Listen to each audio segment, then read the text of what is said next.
And you know how I rewarded myself for getting to 2025? Yeah, I went and rewatched Mufasa. You know why? Because the first time that I watched Mufasa, which is during the premiere, I went and saw Mufasa. And I was mind blown by the technical achievement. I'm talking about what they were able to do with the lions.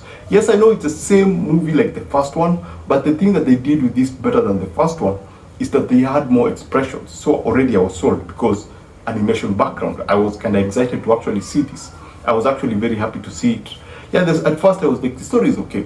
I didn't see a lot of the issues during that particular period. So this 1st January, that's yesterday, I mean a day before yesterday, I went and rewatched Mufasa, and I was like, wow, this is terrible. I mean, it's one thing to have a bad movie, it's another thing to have a bad movie that has characters who try to sing and they sing poorly. Now, the first thing is that this is not a bad story. Actually, if I was to give this movie out of 5, I would give this a 2 out of 5. It's terrible. I'm sorry. I mean, and this is the problem with Disney. I think Disney have a very big problem, which is they are into this diversity, inclusion, and equity thing that they actually forget the most important thing. Now, I'm not saying that this is not supposed to be there, but I like to call it tokenism. I think this is a classic case of tokenism. You know why?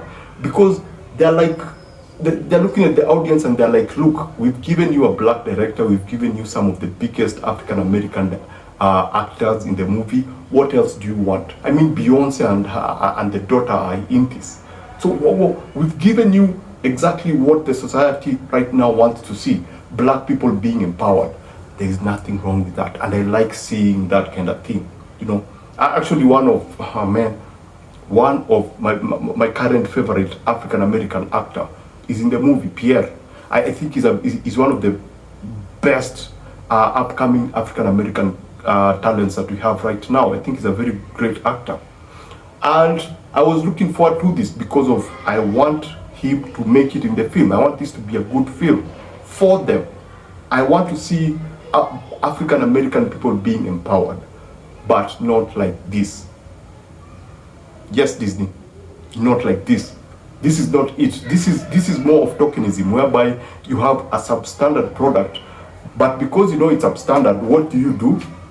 You take what society is talking about right now and you sprinkle it over whatever you've created, you know, and so you go like, black people are supposed to like this because of Beyonce and the director and whoever.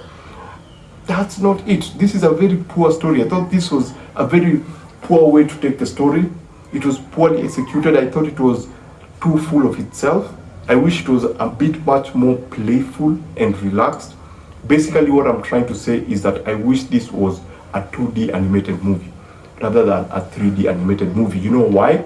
Because it will be easier to exaggerate the music, to exaggerate the movement, and add a bit of joy into the film. I know there's a certain sense of seriousness with this film that I did not like. You know?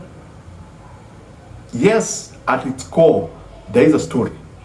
And the story has a beautiful structure that anyone and everyone can actually follow. I thought it was just so full of itself. Like, it was so self-important that it separates from what the first movie was doing, which was just having fun, you know, just playing everything for laughs. And I thought it was also a bit convoluted, though, as I said, it's easy to follow the sequence of events. It's very easy to follow. Then you have the filmmakers having a lot to say within the movie that it takes away from the experience. So yeah, Disney, you guys are actually, this is what I would advise Disney. Go back to your foundation. Yeah, go back to 2D animation, hire 2D animators, and let them have fun. Even if you have 100 projects that are live action, give them 5 animated projects, 2D animated projects, and tell them to have fun. The same treatment that you gave this first Lion King, let the filmmakers go out there and have fun, and then we'll see what comes after that. Because I think that is what is lacking with Disney. And I'm not talking about giving women opportunity or the minorities, giving minority opportunities. No, I'm just saying give creative people the opportunities to actually play and do something, then you might see a difference. Because this thing of, oh, we are giving people opportunities, it's not working, because you may end up giving someone an opportunity who is not fit to do whatever you are trying to make them do. It's the same thing that we saw with Marvel. It's the same problem that we have with Marvel and a lot of other movies. They are so focused on giving the minorities opportunities that they forgot the most important thing, which is making a good story. Just make a good story.